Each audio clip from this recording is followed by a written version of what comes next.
Welcome to Music Crush, a new music podcast hosted by Flute New Music Consortium. I'm Elizabeth Robinson. And I'm Nicole Reiner. If you like the show, please rate and review it on the platforms wherever you listen to podcasts, particularly on Apple Podcasts. It really helps people find us and grow the show. And of course, you can learn more about Flute New Music Consortium at flutenewmusicconsortium.com. Well, Elizabeth, what's new? How you doing? I'm exhausted. I'm recovering from a recording session last weekend. Oh, yeah. I want to ask about that. And then I also want to ask about South Dakota Chamber Winds. Tell me about the recording session. Oh, that was it. It's all one big thing. So I guess it was probably when we spoke this time last year, I was making vague remarks about a grant and some large ensembles and specific instrumentation.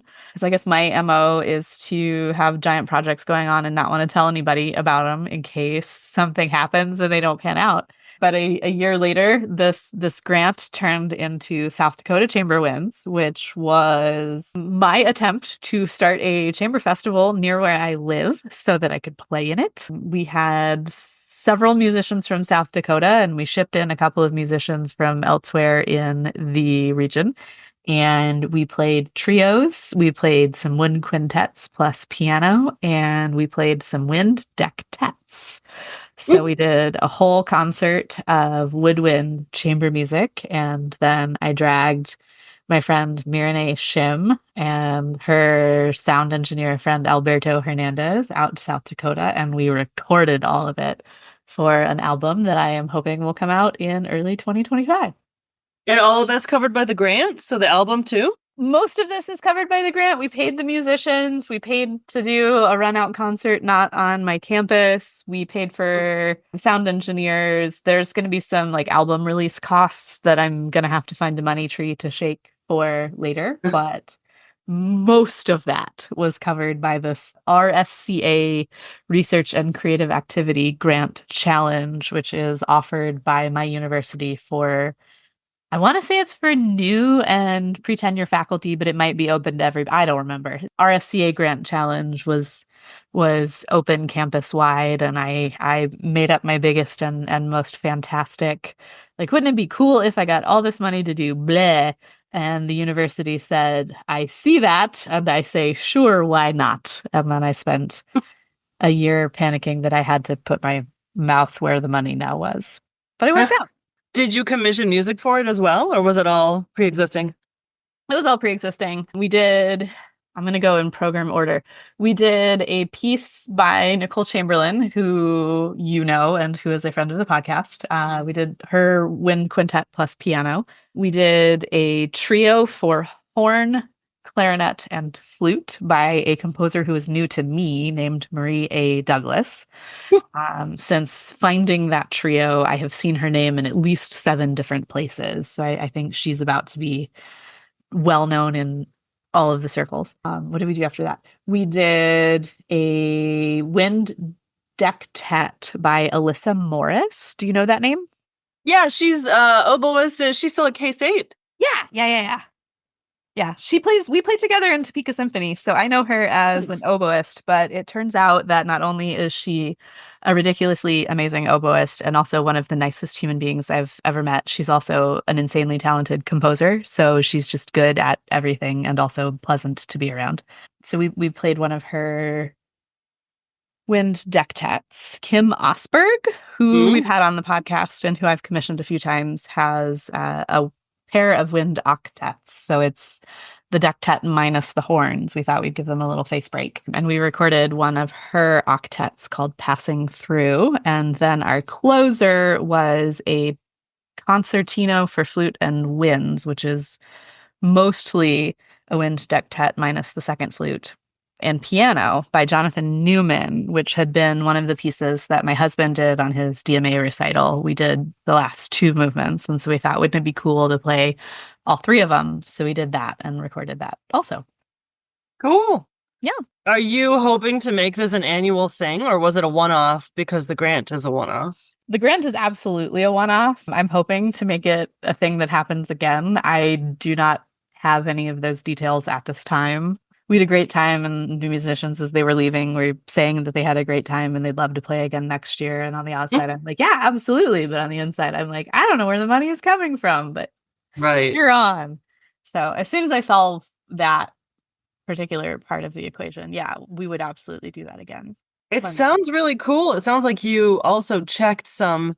This is too cynical sounding. I mean, it genuinely just sounds like a very cool event, but it also sounds like you checked some really important boxes for granting organizations and the university. I mean, you brought all these people onto the university. You're going to have an album with the university's name on it and faculty members in it. So, do you have a South Dakota arts organization that gives grants? There's the South Dakota Arts Council. It looks like they have a couple of different levels of support and a couple of different types of support. And I think we would be a contender for a couple of those, but they say in really big letters at the bottom that it's not intended to be annual support. So we could potentially get a second year, but I don't know that we could get a third, fourth, eighth regular thing. And Yeah. I have a little bit more research to do. There was an Arts Midwest gig fund grant that looked like it would be a good fit, but we needed to be part of an organization that had a budget between like X number and X other number, and the university didn't meet that. So we would need to be housed under a different organization, some other size, and it got very complicated, and we've missed the deadline for that one. So I don't know. Research to do, but it'll give me something to do this summer to keep me out of trouble. As if you needed more to do. I don't know how this happens at universities. Some schools have like built-in festivals that are run from some budget in-house on a yearly basis, and it even ends up becoming some of a person's load. Oh. How that magically happens, but that would be cool. I mean, that'd be super cool. We are not an institution that has the staffing to get load released really for events. So if I want load for it, it needs to be student facing.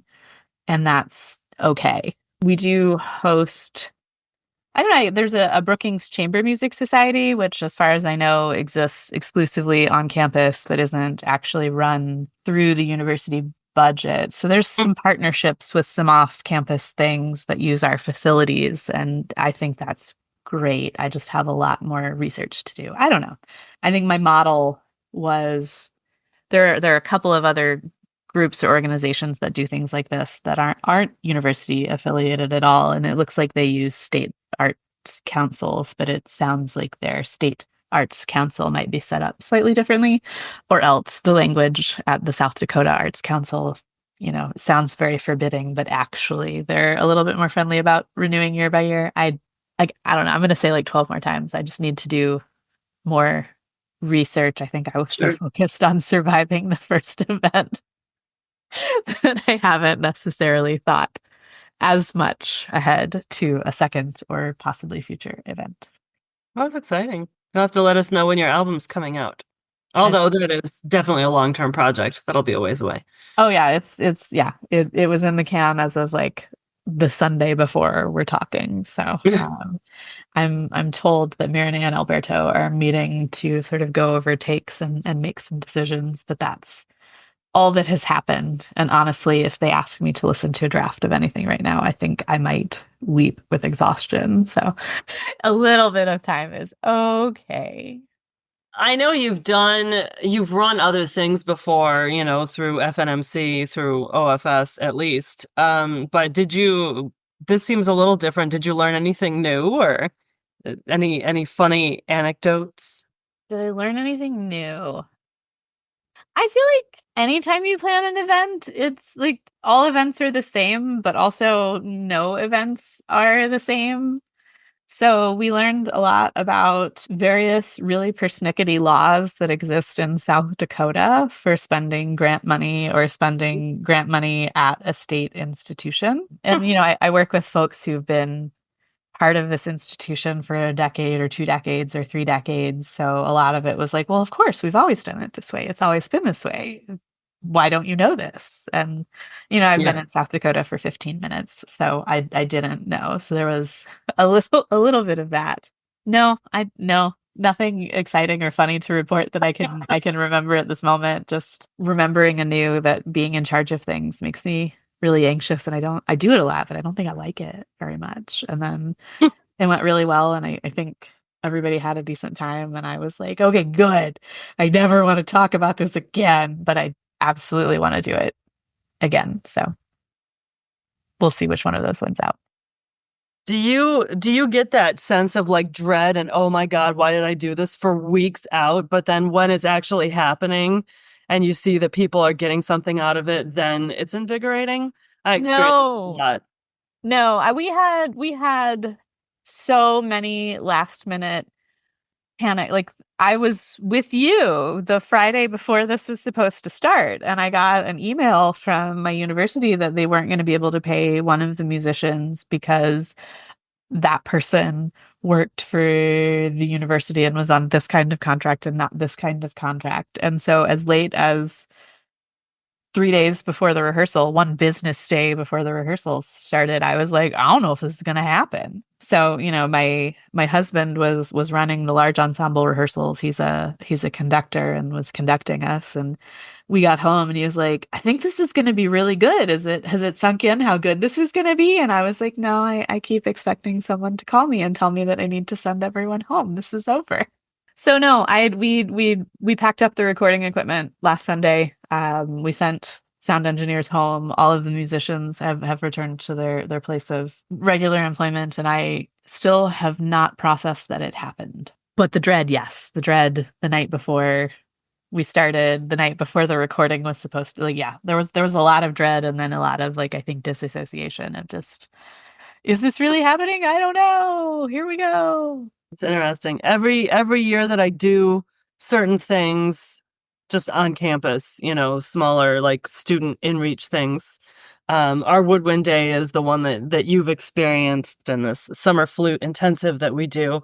Every year leading up to it, I'm so worried about everything falling apart, and my mind will just be spinning for those days before, like constant to-do lists. Did I remember this? Did I remember that? And I think, man, I'm not going to do this again.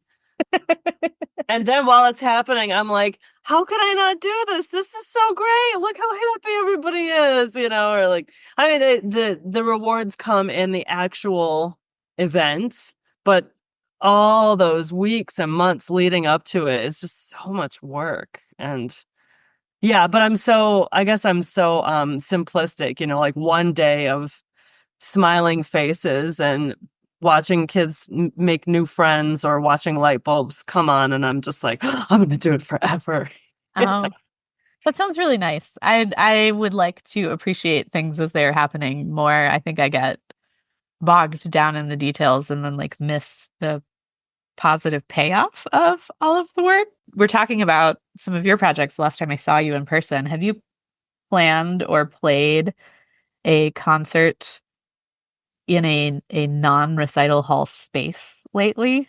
No, I guess I haven't. Okay, that was new to me. I had not played in a place that was not a designated music for performance space in a minute. So we did one concert here on my campus, and we did another concert in Sioux Falls at a church in downtown Sioux Falls. And I woke up in a cold sweat the week before rehearsal started because I couldn't remember if they had a piano. And two of our pieces had really prominent and necessary piano parts that probably couldn't be covered by an electronic keyboard.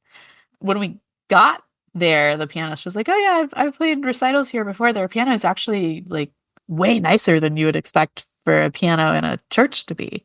And I remembered that I had specifically scouted that location because I had seen that they had a piano and noticed that they had taken really excellent care of their piano. But in my sleep at 2 a.m., I had blocked out that particular fact and was like, do they even have a piano? What am I going to do? That's what I was going to ask, was like, did you eventually remember that you had actually looked into that detail? Because you're in the things that I've participated in where you have a planning role, You think of stuff I don't. I mean, you're very thoughtful about these things. So really it was just trusting yourself that you had done it.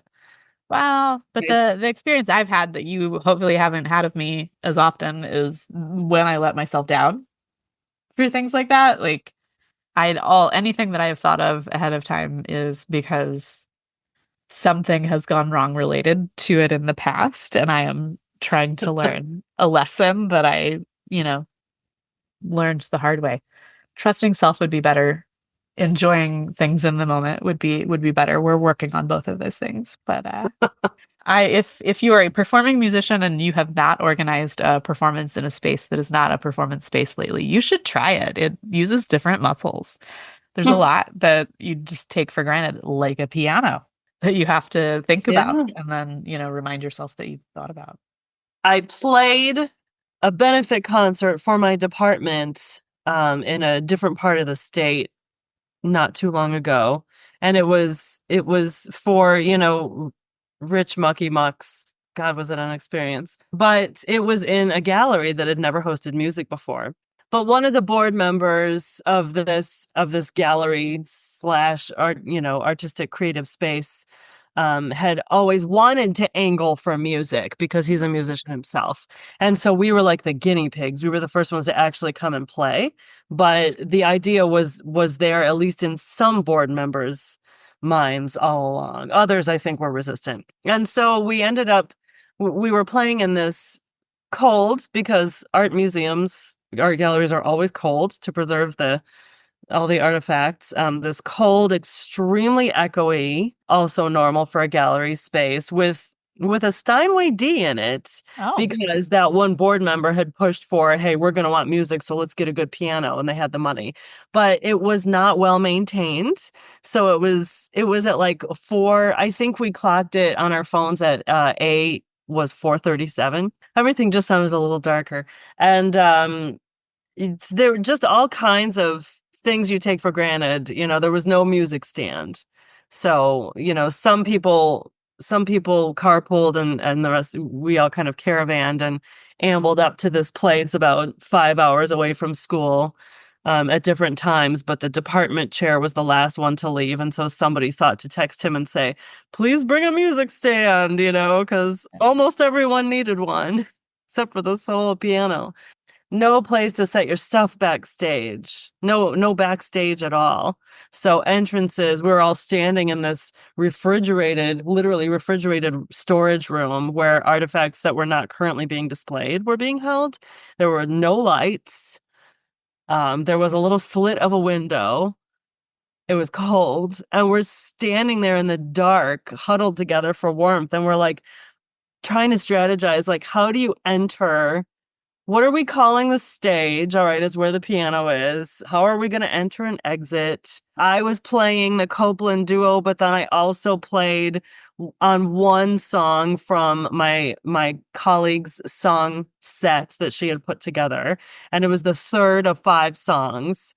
So, there was a ridiculous amount of time that we all spent like pantomiming backstage and like trying different stuff out. Like, maybe Nicole should do this, or, oh, I don't know.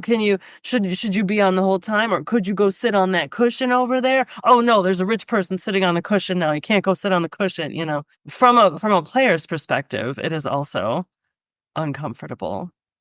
Well, if you have to invent it yourself. You made it comfortable by being the planner, but since no one had really planned this concert, like not a musician, there was no musician consulting, and then we all showed up and we were like, cool. Oh my God, it's echoey. Where's the stand?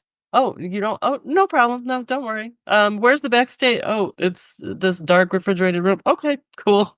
Was there not a way to be like in the audience and just rush the stage performance area? We did that at the church because there wasn't obviously a backstage area in the church, so we just had the musicians sit up front, and if they needed to come on stage and doing scare quotes, they did so.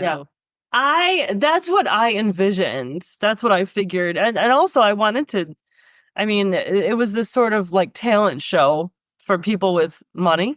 We were trying to get to donate, so Like, it was a great concert. All my colleagues sounded so great. So I wanted to be sitting there and then just kind of step up with my flute. But the executive director of the gallery was like, no, you will not Oh, sit with the people who paid money to be in this concert. You will go sit in the dark. So that's too bad. that was another layer of. It's interesting though. I mean, it was like a real, oh yeah, this is actually what music is moment for me. Because you spend a lot of time in your own bubble just working with other people who already believe in the meaning, like the value of this. Sure. And then you just stop asking why you exist until you become, well, I mean, I would say that I take for granted why I exist until, I get into a situation like this where everybody's a non-musician and, you're supposed to be like the bright, shiny object that entertains them for a little while. Man, it had been so long since I even had a conversation with someone like this, which I had many of after the event because we were commanded to stay and have snacks and drinks with all of the patrons and chat them up. Oh, But this is actually what music is. I mean, what we do is just we're supposed to be doing something entertaining that other people like to hear. But you can easily forget that for a full academic year if you are teaching on a campus. yeah. As you were talking, I was thinking about the difference between our on-campus performance and our in-church performance. Mm. And it's our stagehands on campus are student workers. So with it not being the semester, we didn't really have anyone to run stage.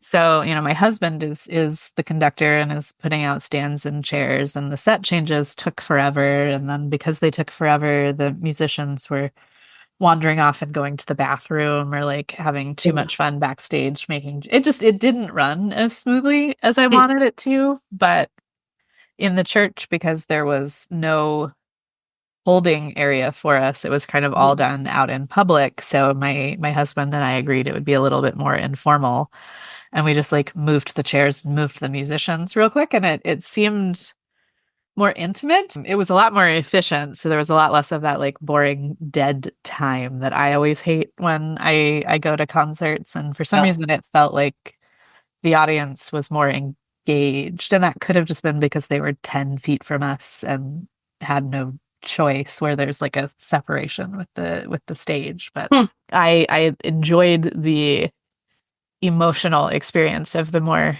intimate performance a little bit better than I did the like, oh God, where's the clarinetist? Which green room has that person wandered off to? And then you find out they're in the bathroom because they thought we had an intermission and we didn't, which is a whole other thing. So if you had done the more informal, everyone's going to move their own stuff way of doing it on campus, how would that have been received? I mean, like, that's not something that people are used to seeing on campus because they're used to seeing stage techs who do that for you. But would that have changed the way the space felt as a community for an hour or hour and a half?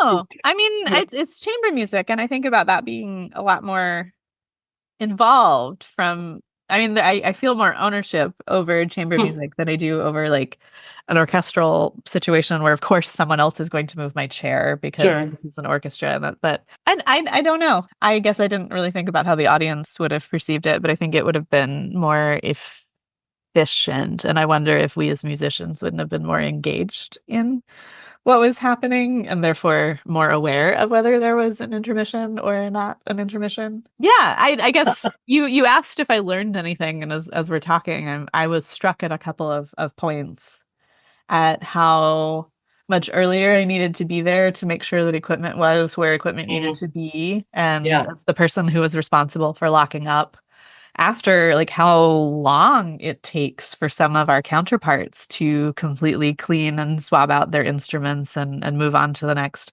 So like I guess a lot of the logistics that I take for granted in an orchestral situation where someone else is going to lock up the building, or just, someone put out all of these chairs and they had to get there before the person with a 17-piece instrument got there, because you can't set up chairs once someone has already set up a chair. Otherwise, the whole configuration is off. So you got to like get there early. Or no matter how many times you tell the musicians, we're not going to be able to get into the church until 3. Please do not show up before 3. And actually give me like 10 minutes at 3 to get the chairs set up and the stands set up. And then I broke in 30 minutes early. So I was there at 2:30 moving chairs and stands. And I'm getting angry text messages from one of the musicians that they need to get in so they can warm up so that they can play when rehearsal starts. And I'm like, you can't be here until 3. And I don't know how many more times I can convey that to you. You got a little taste of being a personnel manager. Not cool. I always try to be kind to the personnel managers in my life. But yeah, I turned to my husband at one point and said, all those people who told me what a great high school band director I would have been were wrong. Because I love every single person who played, but there were a couple of points where it was just like logistics things, and I was like, nobody's listening, and it's making me crabby. Like I think this is just the normal human experience, and there's legitimately nothing that you could have expected anyone to do differently. But I'm not cut out for this. There's one personnel manager in my life right now, and I owe that person like flowers and some chocolate or something. I'm sorry. Yeah. For anything I've done. My bad. I used to sub in this local orchestra very regularly. It was just a time when their principal flute lived far away and barely ever came. And so I got a lot of calls to play second when they would move the second up to principal. And it was all a very delightful situation. I kind of miss it. So it was a really nice flute section. Also, at that time, when I was playing regularly in this orchestra, the personnel manager was sitting directly behind me in the clarinet section. Great personnel manager. She still plays in there. She is not the personnel manager anymore. I haven't asked why, but I feel like there's probably a time limit. There's probably just a limit for how long any reasonable human being can do that job. But I remember so many times, and I got called a lot for like the orchestra and the schools gigs, children's concerts, family concerts, the stuff that was, less masterworks sexy or whatever, if a local orchestra's ever sexy.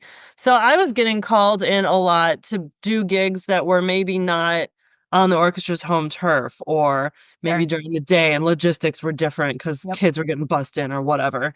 And I would sit there and have person after person from the orchestra. And it's a small world out here, so we all tend to see each other in 2 or 3 or maybe 4 different orchestras in any given month. Person after person would come and stand right in front of my stand. And these were people that I liked. I'd had interesting conversations with. I thought they were good musicians. I respected them.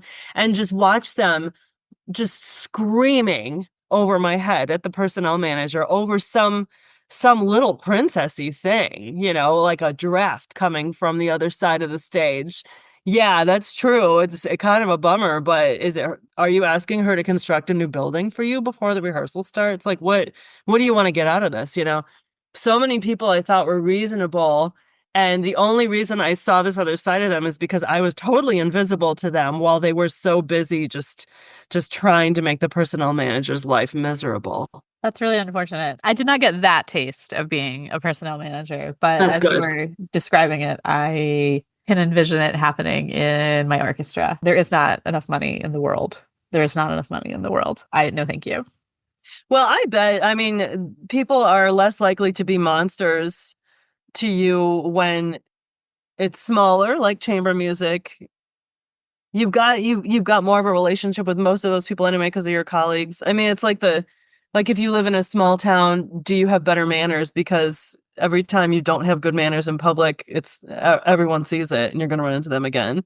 Versus living in a big city where you can act like a dirtbag and probably never see those particular people on the sidewalk again. That's gross. I don't enjoy that mentality, but there's probably something to it.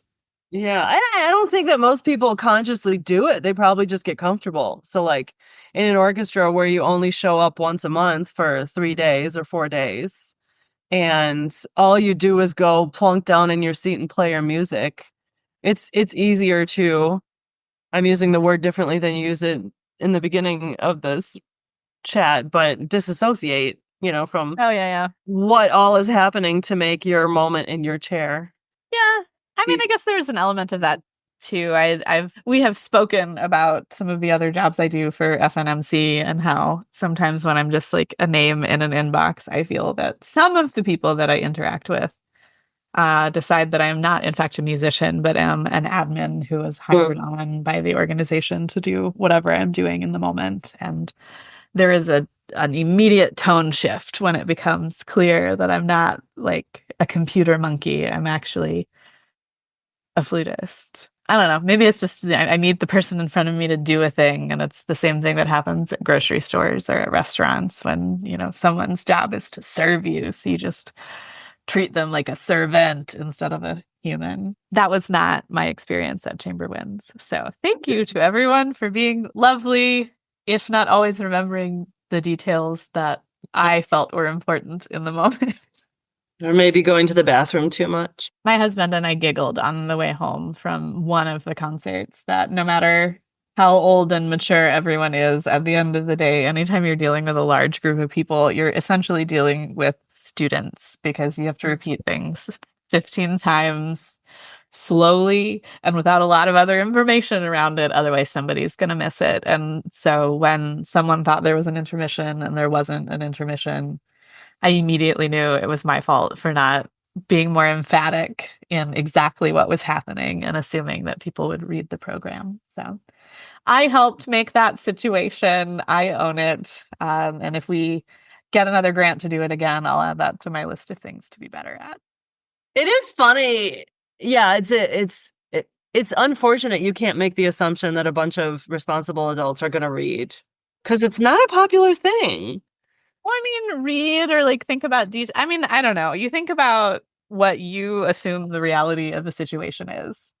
And I can't think of a time that I've done this to someone recently, but like everybody's reality is their reality is their reality. And so if you don't puncture that reality in a very specific way when they're ready to receive information, obviously there's going to be an intermission because I, as a player of blank instrument, need one to rest blank part of my body. So like clearly the flutist who organized this was like, yes, I need an embouchure break, when in fact I didn't think about embouchures at all when planning this. Yet another reminder that you can't assume anything about anyone else's knowledge or experience. You just need to state the obvious in a clear and friendly way if you want to get what you want. And I forget that. I forget that with students sometimes. I forgot it with adults at my chamber music festival. It happens. We'll all be better next time. But these are the things that stick out to you and probably no one else, because you were the one running it and had a vision for how you wanted it to go.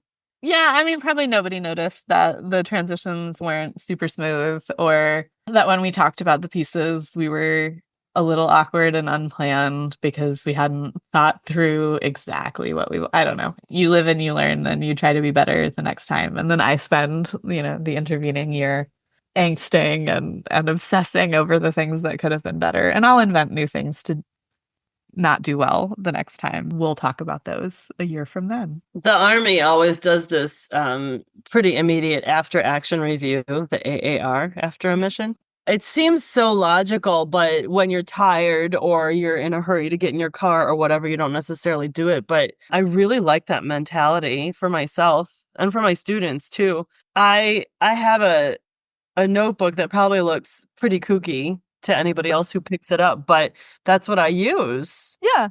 I just, keep some spaces there. And so, when I'm doing a thing again, when I'm doing, Woodwind Day again next year, I know that I took some notes after this year's Woodwind Day of stuff that I wanted to do better, and also stuff that worked that I want to keep. Oh, sure.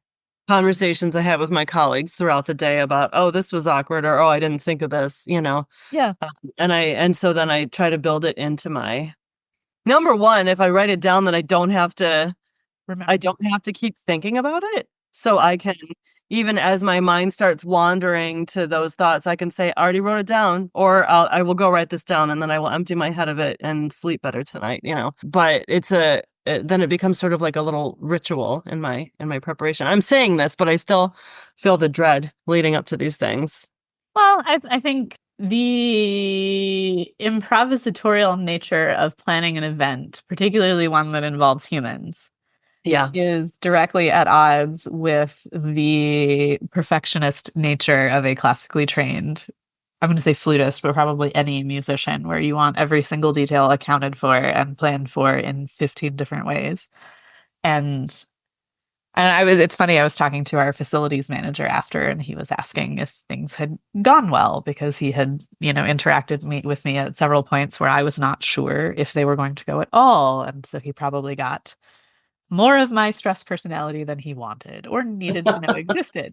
And I was like, yeah, there were a couple little things, but nobody died. And he was like, yeah, if it's not still on fire, it can't have been that important. That's one thing I've learned from however many years of running events in this facility. And I was like, he's I hate it, but he's not wrong. Do you think that you didn't use the word perfectionist, but I'm going to, just as a shorthand, and maybe it's not clinical perfectionism, but do you think that you already had this personality, or do you think that training as a classical musician for so many years is what brought it out, or like helped you develop that personality?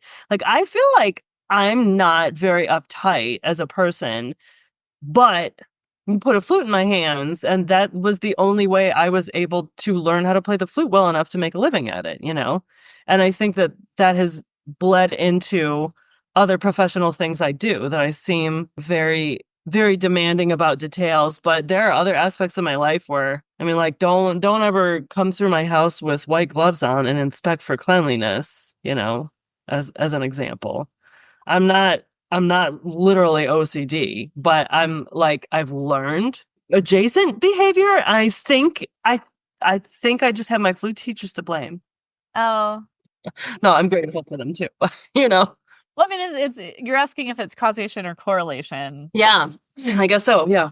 I think I always had a personality which tended to fixate on things which were important to me. And I think I have always had a personality that made it especially important to me not to be wrong in public. Nothing about my musical training has helped with either of those things, but I definitely do feel.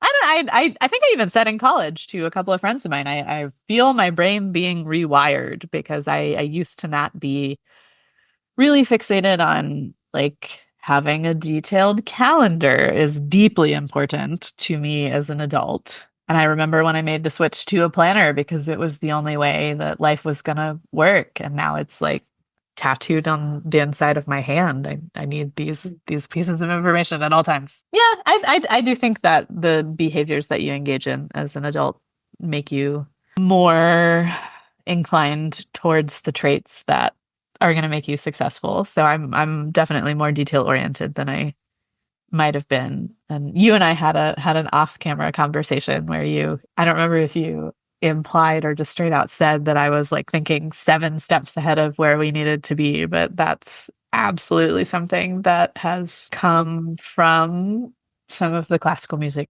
training. I don't think I was that way before I decided to become a professional musician, but I must have had some inclination towards it, or I wouldn't have survived all those years of school, right?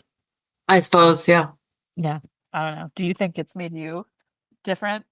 I think I'm a different person in different settings. And I don't have a great perspective on this, so I could be totally wrong, but I think I am a certain kind of person in my professional life that is far less chill than in other situations. In family situations or in social situations, when I am not running something that has to do with flute or music in some way.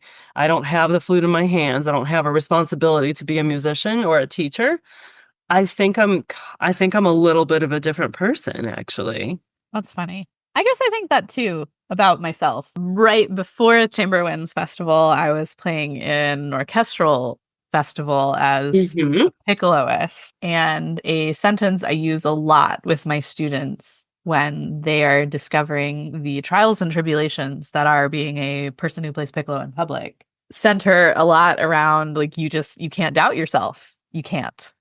It has to be where it is. You have to decide that that's how it is. And like, if it's wrong or off somehow, that has to be okay because the instrument can smell fear.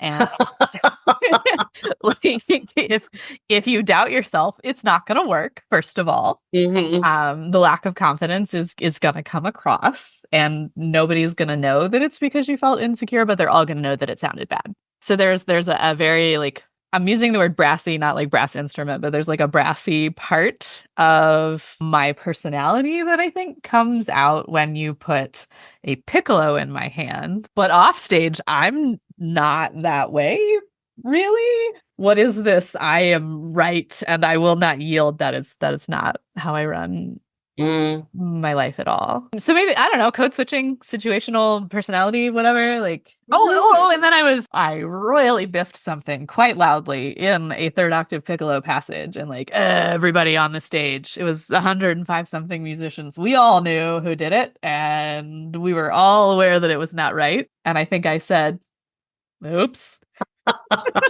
And the person immediately to my right said, I just love how gentle with yourself you are. It's just so heartwarming. You're so kind to yourself.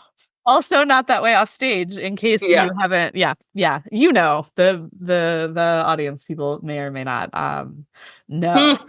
That only applies in like that super specific situation. So yeah, contextual personalities might be a real thing. You might be onto something.